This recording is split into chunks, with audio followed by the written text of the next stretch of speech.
XSSR Music Academy.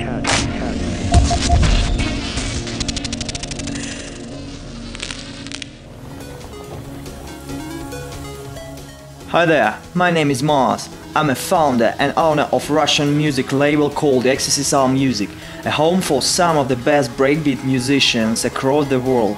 As a producer, I've got over 30 releases on established breaks and dubstep labels. Also, I'm a founder of XSSR Music Academy, based in Russia. You can find more detailed information about me at the official website www.marsofficial.com. Today I will teach you one of the ways of creating a bassline. I use this method in almost all of my tracks. The core of the method is that the bassline consists not of one or two instruments, but rather a combination of various samples. As a result, we get a solid and interesting bassline.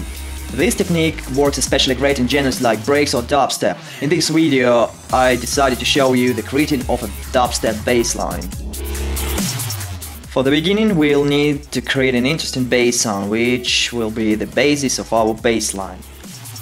One of my favorite synths currently is Massive by Native Instruments.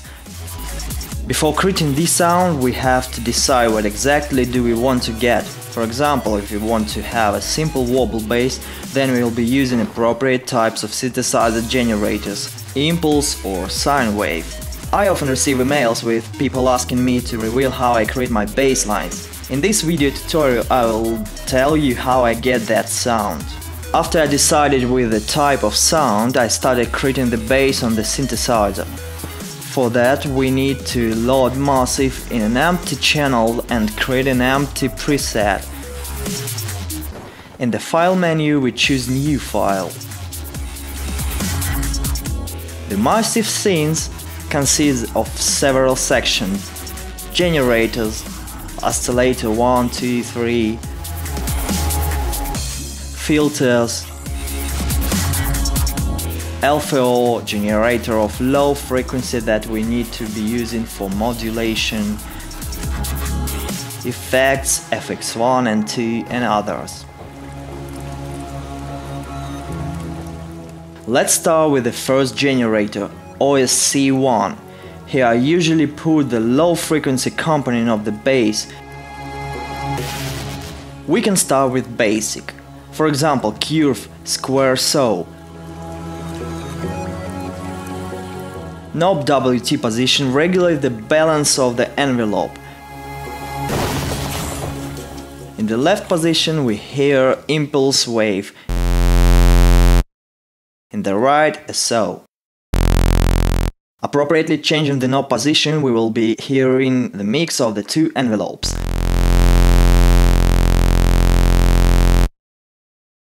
I prefer this generator to create a fat, solid bass. After we have chosen the low frequency component, we can move to generator OSC2. Usually I tune off the first one while setting up OSC2, so nothing distracts me to making the sound I want. I suggest you to experiment in this section. For example, I can choose an envelope called Screamer. Now I can adjust the WT position knob again. You can hear straight away the sound depends on the knob position. Later on we will be modulating this knob to get a very interesting sound. Now we can experiment with OSC3 generator. Let's choose envelope Mellowfant as an example.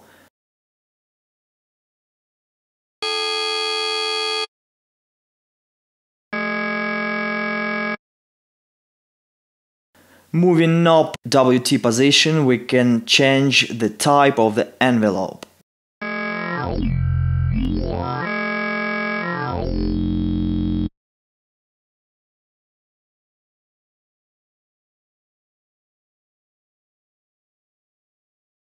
Now let's listen to what we get if we turn on both OSC2 and OSC3 generators. Yes, pretty interesting sound indeed.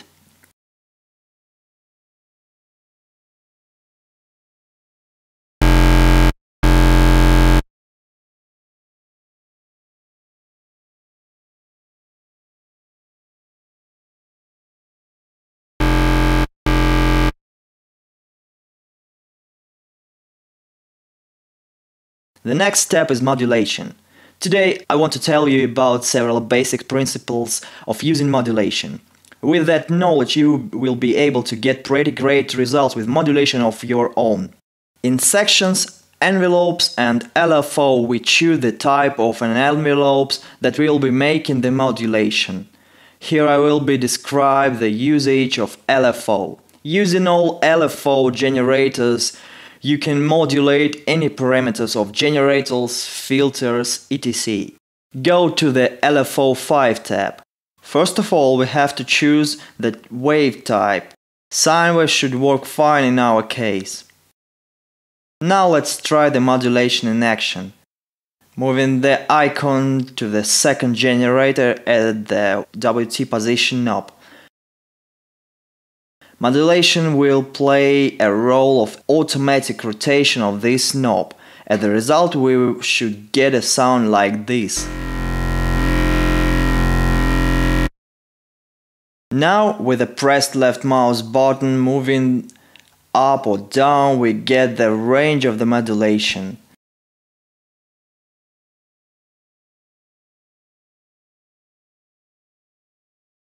The top part of our modulation sine wave LFO5 will be a green round, and the bottom part a grey one. We get this sound as a result.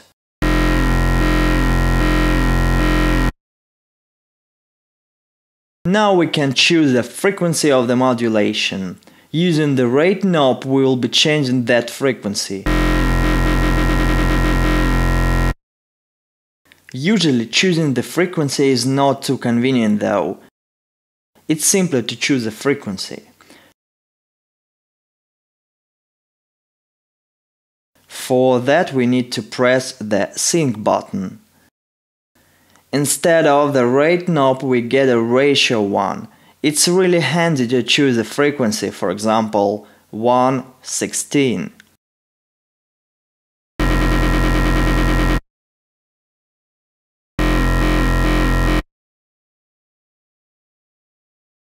I will make similar manipulation to OSC3 generator.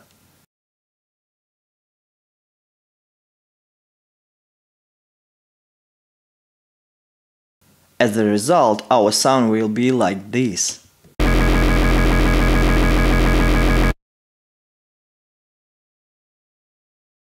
Now you can turn on the OSC1 generator, which is responsible for the low frequency component.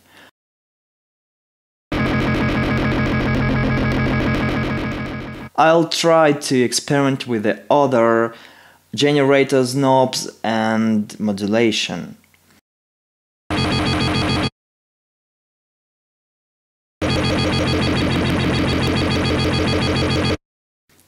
To have all our generators modulated will be the same frequency. I will be using just same LFO5, but now I want to modulate the volume. The same way as before, we set the modulation for the amp knob, which replies for volume.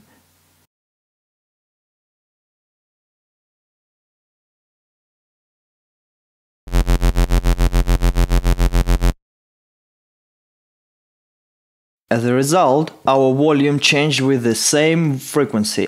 I suggest making the modulation of the intensivity knob.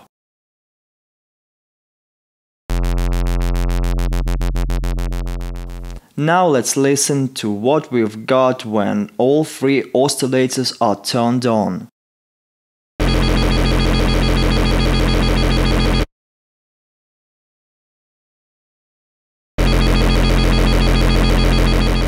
Well, we've got something close to a real wobble bass. I want to notice that we've got this bass without using standard techniques like processing the bass lines with filters.